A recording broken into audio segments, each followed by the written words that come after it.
So today we are going to talk about this particular book named Gora.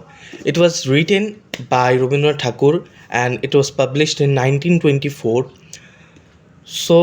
This book is considered the best book, one of the best book by Rabindranath Tagore, and it's the largest, the biggest book by Rabindranath Tagore. তো এই বইটাতে প্রায় 409টা page আছে সম্ভবত, গুনে দেখতে হবে, গুণ নেই। তো এই বইটা হচ্ছে one of the brilliant work of Bengali literature. তো এই বইটাতে আপনি ন্যাশনালিজমের রিবার্টাল পাবেন, পরে এখানে রিলিজিয়াস এক্সট্রিমিজমকে এখানে ভাঙা হয়েছে, এখানে রিলিজিয়াস এক্সট্রিমিজমকে এক্সপোজ করা হয়েছে। পরে এইখান থেকে আপনি জানতে পারবেন একজন মানুষ তার আইডেন্টিটি নিয়ে কতটা বায়াস থাকতে পারে এবং সেই বায়াসনেসের ফল কী হতে পারে। তো এই বইটা হইতেছে এমন একজন লোককে নিয়ে লেখা যে হইতেছে তার গোঁড়ামিটা বেশি। গোঁড়ামি বলতে আর কি ধর্মীয় গোঁড়ামি, জাতীয়তাবাদী গোঁড়ামি তার একটু বেশি আছে। তো সে অন্য ধর্মের লোকজনকে সে অতটা চোখে দেখতে পারে না, বা অন্য কমিউনিটির লোকজনদেরকে সে অতটা পছন্দ করে না, বিশ্বাস করে না, ভালোবাসে না। তো গল্পের একটা পর্যায়ে সে জানতে পারে যে সে যেই কমিউনিটিকে, যেই রিলিজিয়নকে ডিফেন্ড করছে, সে সেই রিলিজিয়নে বিলংই করে না।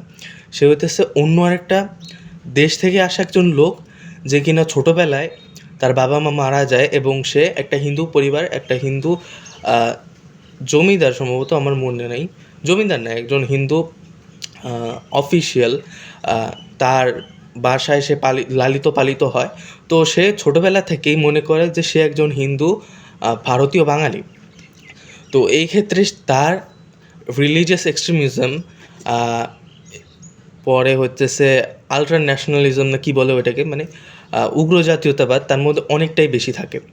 তো সে বড় হয়, তার এমন একটা পরিচয় যে সে একজন হিন্দু, তাই সে হিন্দুদেরকে ডিফেন্ড করে। সে সবসময় মানে এই জিনিসটাকে ফলো করে যে সে হিন্দু, সে বাঙালি, সে মুসলিমদেরকে, সে খ্রিস্টানদেরকে, সে অন্যান্য জাতিগোষ্ঠীদেরকে যারা নন বাঙালি তাদেরকে অতটা পছন্দ করে না।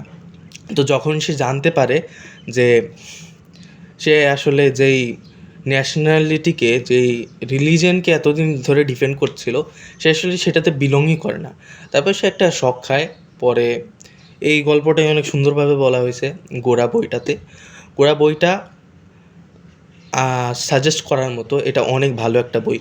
রবীন্দ্রনাথ ঠাকুরকে পড়া শুরু করতে হলে, মানে রবীন্দ্রনাথ ঠাকুরের পলিটিক্যাল ভিউগুলো জানতে হলে গোরা বই ওয়ান অফ দ্য মাস্ট। গোরা বই পড়া লাগবেই।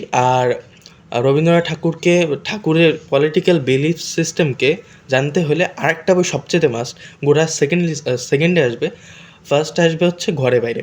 ঘরে বাইরেতে রবীন্দ্রনাথ ঠাকুর আসলে এই যেই বলেন ন্যাশনালিজম, মানে আলট্রা ন্যাশনালিজম, সেটার বিরুদ্ধে ছিলেন। আলট্রা রিলিজিয়াস এক্সট্রিমিজম, ওইটার বিরুদ্ধে ছিলেন। তো এই বইটাতেও সেটার ফলশ্রুতি আমরা দেখতে পেয়েছি। তো এইটা ঘরে বাইরের পরে এই বইটা লেখা হয়, এই বইটা পাবলিশ করা হয়। আর এটা অনেকটাই মোটা, দেখতে পাচ্ছেন, দেখে নিন কত পেজ,